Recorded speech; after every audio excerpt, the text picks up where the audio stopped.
I'm Marilyn Barton. I'm a licensed emergency medical technician. I heard your name is Amy Wilson. Yes, it was very nice to meet you. Nice meeting you. It's nice having you here. There are not a lot of women who are actually interested in becoming an EMT, so it's great that you're interested.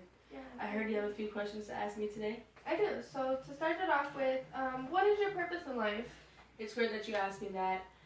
During my first year of college back in 2016, I took a course called New Student Experience, and that class helped me realize what my purpose is, what I want to do when I graduate, and we actually took multiple tests, figuring out what our strengths are and our interests.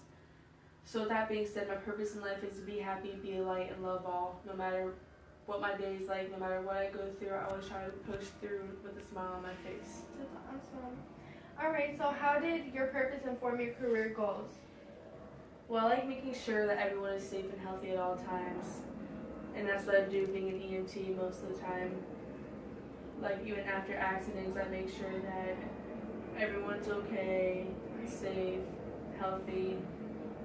Make sure that they don't need to go to the hospital. I also like guiding people in the right direction when they're going through a hard time. Alright, do you have an example? Sure, so for example, say that I'm approaching a scene where a mother and daughter got into a car accident and the mother is actually stuck in the car and wasn't able to get out after the accident, and the daughter got out safely and she's on the side crying. So I go over to make sure that she's okay, check her health, I bring her back to the ambulance and check her blood pressure and things like that, make sure she's healthy, and I also let her know that her mom's going to be okay. While my crew is over there getting the mom out as fast as they can so they can check her health and make sure she's okay as well. Okay.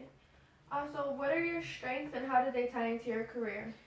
My strengths are strategic, futuristic, include analytical and communication. So to give you a few examples, being strategic, I'm able to assess the situation and know where to act first. So like I told you, I knew I needed to go check on the daughter and let her know that everything was going to be okay. Right. Being futuristic, I only think about how I'm going to get higher and higher up in my career. So being an EMT is great, wonderful, but I want to be able to be a lieutenant one day. So I know in order to do that, I need to go back and get my bachelor's degree because it's very competitive out there and everyone wants to move up.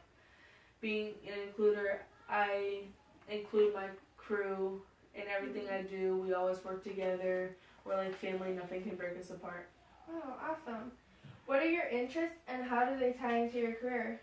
So my interests are conventional, enterprising, investigative, artistic, and social. So to give you a few more examples, being conventional, I'm an organizer. So with that being said, when we get back to our station from being at an emergency, I make sure that everything's put back in the right place so we know where it is at all times. Our trucks are loaded and they're ready to go. When we do get called for another emergency, we're ready to go and able to just jump right on in and head to the emergency.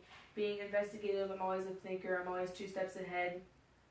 I know what I need to be doing, and I always do it.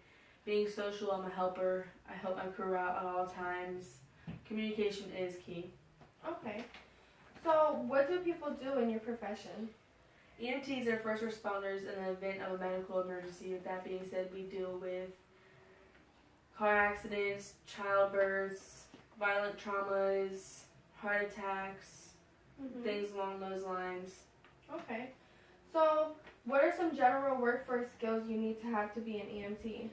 To be an EMT, you need to be confident.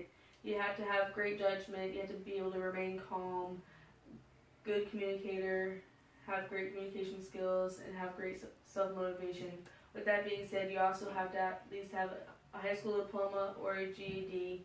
In order to be an EMT, you have to be certified. So you have to actually have a state license verification, a complete department approved EMT course with certificate, as well as be associated with either an EMS agency licensed by the Department of Health or a law enforcement agency. Okay. So during your career interview, what are 2 things that stood out to you to help achieve your career goals? Like I said, we did several things in our new student experience class in my freshman year of college, and one of them being the career interview, and that's one of my assignments. So when I did my assignment, I actually interviewed my next door neighbor. He's an EMT, and he told me several things that I need to prepare for. But I always had to be ready because I never do the same things twice each day. So I never know what to expect. Right. He also told me two things, which is to always try my best and never give up, and that stuck with me throughout my whole college years and made me a better EMT than I am today. Wow. So, how does your academic program relate to your goals? I actually graduated with an AA in fire science in 2018 at Valencia. That's where I graduated.